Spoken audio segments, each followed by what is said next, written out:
Hey guys, welcome back to the channel.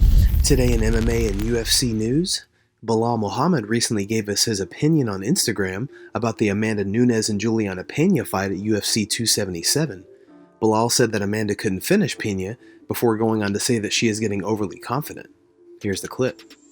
I got a lot of haters on my post saying they deserve a trilogy fight for that main event. Big shout out to Julianna Pena. The heart she showed, the mentality she showed why she was a champion and why that first fight wasn't a fluke. To all them haters saying, oh, it was a fluke, just showed it, blah, blah, blah. Like, look how tough she showed herself. She had moments in this fight where she almost caught her in the armbar. She landed big punches on her. You guys are just all straight up haters that, oh, what's her face dominated her. She dominated her. Bro, get the heck out of here. She was so close to getting the armbar. She landed big punches. Yeah, she got rocked a couple times that could have changed the whole aspect of the fight. Who knows how she recovered off those knockdowns early in the first round. And there's girls that would have literally laid there and got taken down or gave up like Amanda did the first fight. So for all you people saying, oh, wow, she didn't deserve it, blah, blah, blah. Like, Julianna won the first fight by finish. Amanda Nunes didn't. So that's why I deserve a trilogy fight. You could say what the score was, 50-44, 50-43, but that doesn't talk about the whole fight. There was moments in that fight where Julianna could have won that fight. And just want to give out huge respect for her. Amanda, I feel like, is getting too cocky. She's getting a little arrogant, saying, oh, I could have went 5 rounds. If I could have finished her in the first round if I wanted to, but I wanted to go 5 rounds so I could show her who's better, blah, blah, blah. Get out of here with that. You couldn't finish her. What do you guys think about Belal's comments? Let us know in the comment section below. Anthony Pettis recently joined Ariel Helwani on the MMA Hour to speak about his upcoming fight this Friday against Stevie Ray.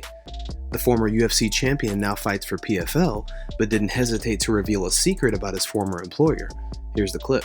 Right, and then I feel like the promise, or at least the hope of getting that, good job check is what keeps everyone in line, right? For sure, man. Like that good job check, that the locker room check, right. The mailbox money is what we call it. You go home and then you get a check showing up, and it's definitely it's great to get, but like it's not written in a contract. It's not guaranteed. It's not guaranteed. You can't sign out your life. Exactly. Yeah. It's up to them pretty much. Have you gotten those?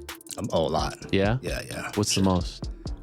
Guaranteed, like a locker room? No, like that you were just like open your mailbox and it's like, oh, DC told me $1 million one time. Yeah, I got $1 million. You got $1 million? I got $1 million, yeah. You just open them? My mailbox, yeah. Come on. They used to, like, before they would wire the money, they would send it FedEx. Really? Yeah, so show up at your house, get a little package, open it up. Any note? Or is it just a memo and a check? That's crazy. Yeah. What fight was that? I got one I got it twice. Ben Henderson and Melendez.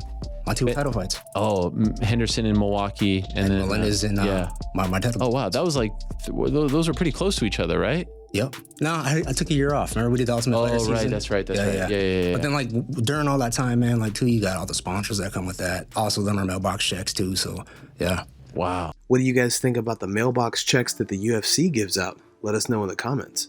In a recent interview, Dana White says he no longer has any beef with Chris Cyborg. I mean, Amanda absolutely dominated Cyborg. The Shevchenko fight makes way more sense. And I'm done on Cyborg because we've had history. To be honest with you, I usually don't talk about it publicly. You know how I always say, I don't tell you guys anything. Why not, Dana White? What do you have to hide? No, I'm just playing. But she actually texted me and wished me a happy birthday, for my birthday. So it's not like Cyborg and I hate each other, and I'm not trying to discredit her, be mean to her. I wish her the best in whatever she's doing. Chris Cyborg is currently Bellator's women's featherweight world champion. And it was nice of her to send me a birthday text. So I just wanted to reiterate that I am not on Cyborg. Tom Aspinall has undergone surgery in the last few days after having an MRI earlier in the week, which revealed he had sustained a serious back injury at UFC London. Here's what Aspinall had to say. Morning, everybody. Today is surgery day. I'm in London right now and absolutely starving because can't eat before surgery. And I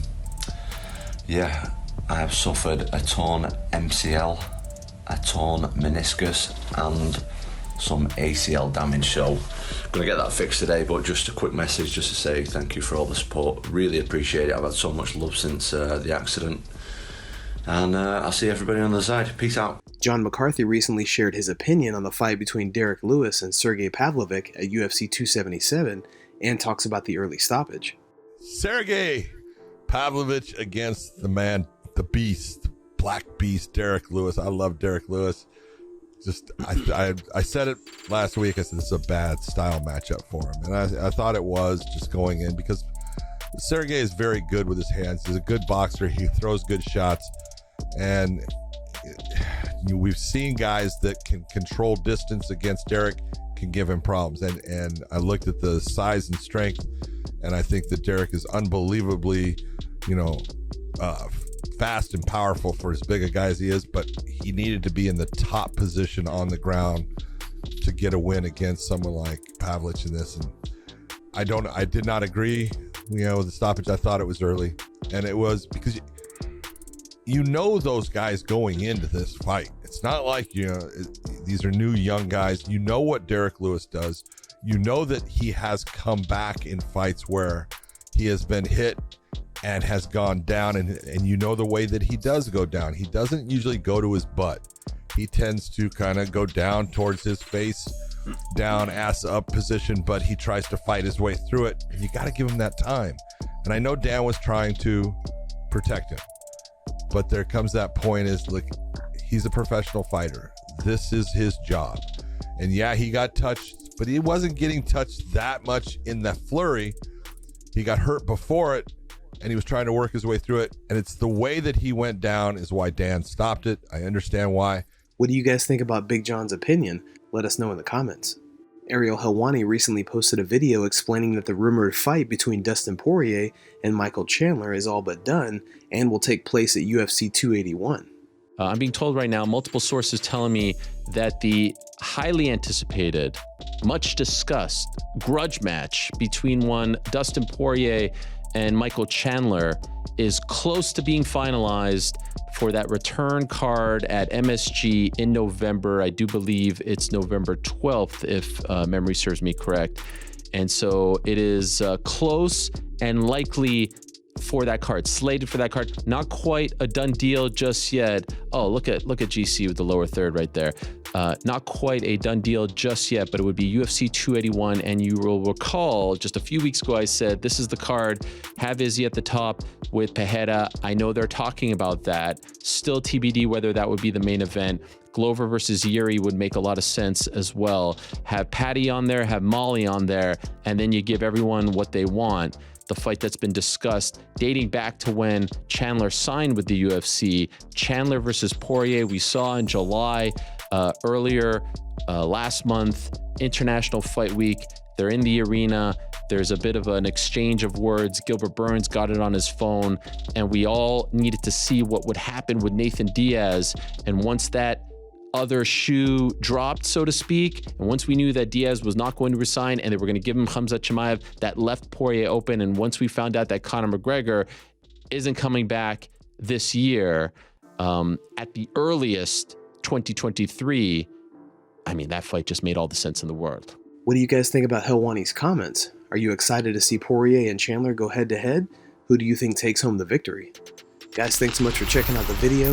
If you like the content we do here on this channel, don't forget to like and subscribe to MMA Library for all the latest MMA and UFC news. We'll see you in the next video.